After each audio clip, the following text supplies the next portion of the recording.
Greetings to you, our fellow viewers of Peace International Television. On YouTube, I'm Moise Ndayiragije reporting from Bujumbura in Peace International Studio. Today we have a similar topic which talks about social entrepreneurship in Burundi. So today we've got a special guest who's going to upload deeply this topic. So let me welcome her. Hello. Hello. Welcome in Peace International Television. Thank you so much, Moses. You're welcome. You're welcome. Before we get started our today's topic, I would like to ask you to introduce yourself to our fellow followers who are following us. Thank you. Hello, everybody. My name is Gabuganze Miss Marie Angelo. I am a project facilitator for social impact at Kazoza Art. Now I'm here, I'm a guest, and I really hope we are going to have a great time here. Thank you. Wow, thank you very much for your self-introduction, and you have a beautiful name, Angelo. Wow. Thank you so much. Okay, Angelo, welcome again in Peace International Television. Yes, sir. I'm very glad to be here, actually, because I was invited. I really didn't expect it, but I'm really glad to be here now because I will be able to give my own opinion to a very large audience, I guess. So thank you so much to give me a voice. You're welcome, absolutely. Okay. As you have heard, we are going to talk about social entrepreneurship in Burundi. So the first question, when people say social entrepreneurship, what do they want to mean in general? Okay, so social entrepreneurship by definition is a process by which individuals, startups or entrepreneurs just find solutions to find a solution for social impact to the community so that they can solve problems that they have in their community by finding solution, innovating and creating new things. Okay, wow. So is there any difference between social entrepreneurship and entrepreneurship only? I couldn't say there is a big difference, but social entrepreneurship is one side of the entrepreneurship, the global entrepreneurship. So I think there is no big difference, but social entrepreneurship very addresses directly to the problem, to the community issues. So I guess this is the only difference. Okay, you said that about community issues. Can you tag them?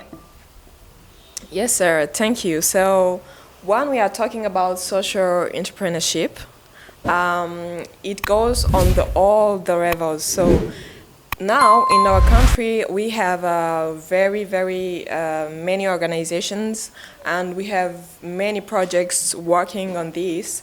They gather people in cooperatives. I guess most of us have heard about that, and I guess also some of us are part of those cooperatives, and when they are together they make a startup and they seek for some funds to start their businesses. And when they start their businesses, they have to think about a problem that is in the community. They identify the issue, and basing on that, they find a solution that will be also a business that will that will increase their funds, and that will give them something to eat and some money, you know. So this is how social entrepreneurship work here. So most of people work in groups, in cooperatives, but also individuals, because there are very young people here that are doing well with their startups. And I can give, for example, Best Food Solution. I guess you've heard about that. Yeah. So there are very many young men and women that are doing well with their businesses here, and that they started from the bottom, but now they just increase and enlarge their businesses. Yes. Yeah, well, thank you. So when we say about, when we want to talk about entrepreneurship, so we hear a noun entrepreneur. Who is one? So, an entrepreneur is that person that we identify the problem, the issue in the community, and he will find a solution by innovation, and he will try to create something new, something that was not there, but in the aim of finding a solution for that problem.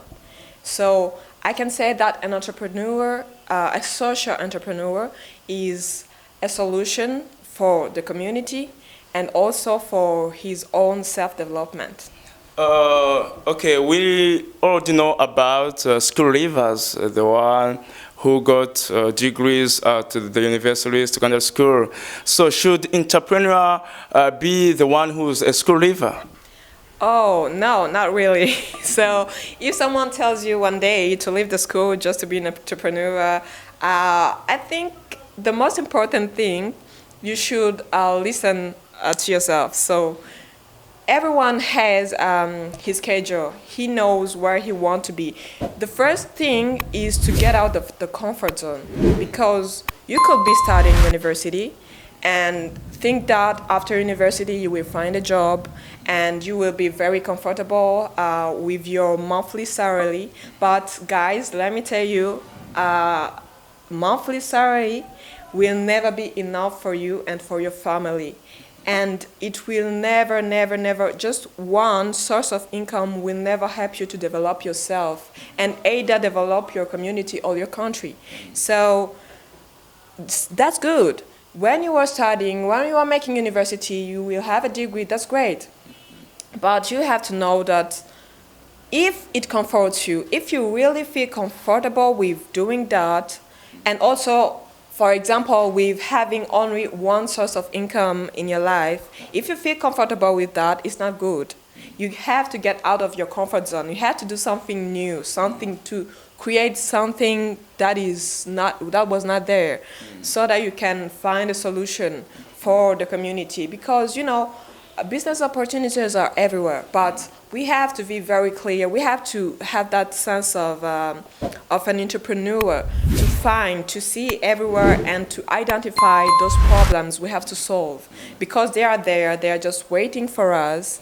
But if we just stay in our comfort zone, it won't be possible. So if you're studying, just be sure, and if you get a job, because I'm not sure where you will get that job, but even if you get a job and a monthly salary, it will never be enough. So you have to find another source of income. Either you are on university, either you are on high school, or even in primary school. That's very, very important to educate people, especially young people, in their very, very early age, that they have to develop themselves and have multiple sources of income so that they could help their families and their societies. Yeah, well, you said that about not to depend on monthly salary.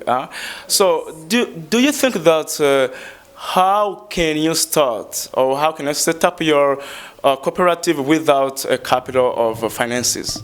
Well, I guess I've already answered about that. So I said the first thing is to get out of the comfort zone, and then you identify that problem that is there that you have to solve. And then you find a solution, and then you start that business basing on that. And what is sure is that if you find that business, your own thing you are going to do, make sure it will be sustainable. Yeah. Make sure it's not only a seasonable thing or something that is not durable. Make sure that it will be sustainable. So you will ask me, is it possible to start a business without money? Yeah, so I guess yes. Okay. Yes, I can say yes. You can start a business without your own money, because you have intellectual. There are very, very huge human resources. You are a person. Before all that, you are a person, yeah.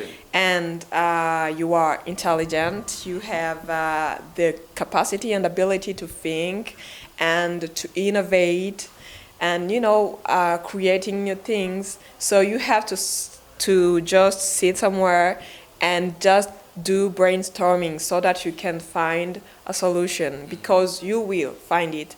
And after that, maybe you can start with a little so that it will increase after. And you can ask your family, your friends, and people around you that can help you. Yeah. But still, you have to do it.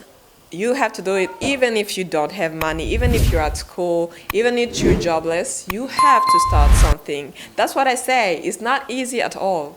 That's why you have to get out of your comfort zone. It's not comfortable at all starting a new business without a lot of income resources. But most of entrepreneurs, great entrepreneurs today, have started by there. Yes. Yeah, well, so what the government should do in terms of encouraging people, especially young men, to get involved in social entrepreneurship? Oh, our government is already doing well. So I think it's more about things that have to be reinforced. They have to be those funds, they have put it in banks like BIGE, BDF, the Bank for Women, and also PAEG for young entrepreneurs. They have to make it more accessible so that people can easily get some seed capital to start their businesses. But I think where we are now, I'm very grateful, and I can say Burundi government have done a great job. So it has to keep on and reinforcing all those, educating people about entrepreneurship. Now it's part of the school program. Even in high school, they start. School, yes, okay. Secondary school, they start with. Entrepreneur course. Yes, entrepreneur courses, educating young people, and that's really a great thing. So now they have to keep on doing that and reinforcing it, and just make it possible for young people, even when they are at school, to be able to have their own businesses and to run it very well. Yeah, thank you very much. Nowadays, you will find most of young men complaining themselves that they don't have a job, they're jobless. They say we don't even reach funds to set up our own businesses or our own enterprises. So what could you tell them as a piece of advice? Oh, Moses, that's a big problem here. And I think it's somehow starting to disappear. But there is a lot of young men and women that just finished school, mostly university degree, and they are there waiting for a job, an uncle or a parent that will find job for them. But this could not be this is not the only way to live, just to find a job and you do it and you just wait for your retirement. This is not the only way to live. Yeah. You could find another way. You guys, if you are jobless maybe, or you are still at school, university or high school, you don't have many source of income. So maybe you could come together and you just gather together all your very, very low incomes, and then you start something new, and then you start something that will grow up and that will be sustainable. I think for us young people, and also for women especially, when we come together, we are able to do great things more than when we are alone. Yeah, of course, we've just said about young men who are jobless only. But for those who say that they are government workers, they get salary monthly, but they depend upon their own salary. So what could you tell them? Oh, if they are comfortable, I could tell them they lied to them. So the first time I hear about the fact that we are being lied to, when they tell us that the salary or the amount of money they give us monthly is enough for us, so we have to stay there all those hours we work. We stay at work, we don't do anything else, we just have to focus on our job. This is a great lie, and that's a big one. we have to just be free our mind from that. We have to know that in terms of development, in the aim of developing ourselves, developing our communities, our families, and our country, that's our role as young men and women. That's our role. So we have to build and to create those sources of income, because we have a very big problem of very, very high unemployment rate here in Burundi. Yes. So who will fund the solution for that? The government will not be able to create job for all those people. Absolutely. So that's we are going to do it. That's us that have to do it. So if we stay there and we are complaining and we feel very comfortable in our job, in the coming days, in the coming years, what about your children? Will they have jobs? Will they be jobless? Even if you are comfortable today, how about the future of your children? How about the future of your family? So we have to create that great environment, developing environment for our community, our youth, our women, so that we can reach that development and also realize all those global goals development, SDGs, yes. Yeah, thank you very much. But a last question. You've just said about social entrepreneurship in Burundi, how can get rid of such a program of unemployment rate in Burundi. So I'd like to know, what did you do at school? Oh, at school. Yeah. In high school, I did, so I don't know how to say it, modern letters maybe, I'm sorry.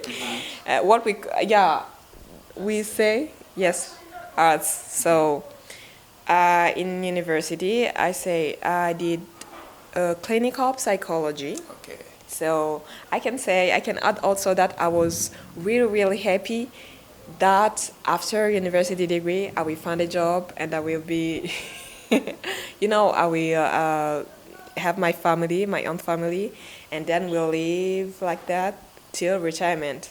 But I was glad to meet young people that were very, very intelligent and clever, and that just brought to me in that entrepreneurship world. Yes. Well, thank you very much. And before we come to the end of our today's emission, I'd like to ask you to remind once again your name. Oh, my name is Gabuganze Nismaris Angelo, but most of my friends call me Maria. Maria, yes. Angelo. We thank you for your time, your opinions, your piece of advice for youth, for people of Burundi. Thank you also, Moses, for your invitation. So I would like to call upon all the Burundian young people everywhere. And I say everywhere because some of us are still here, but a lot of us have just gone out of the country to just seek their self-development. So this is our duty, guys. We don't have to wait for someone else to come and do it, to come and develop their country, to come and solve our own problems. So we are the ones that have to do it.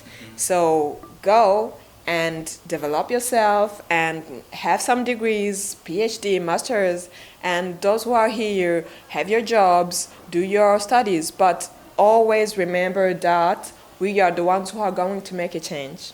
Thank you. Yeah, thank you very much, Angelo, for your inspiration and the motivation. Dear viewers of Peace International Television, here we end our today's emission. On behalf of Peace International team, we really appreciate your attention. See you next time. I'm Moise Ndairagije.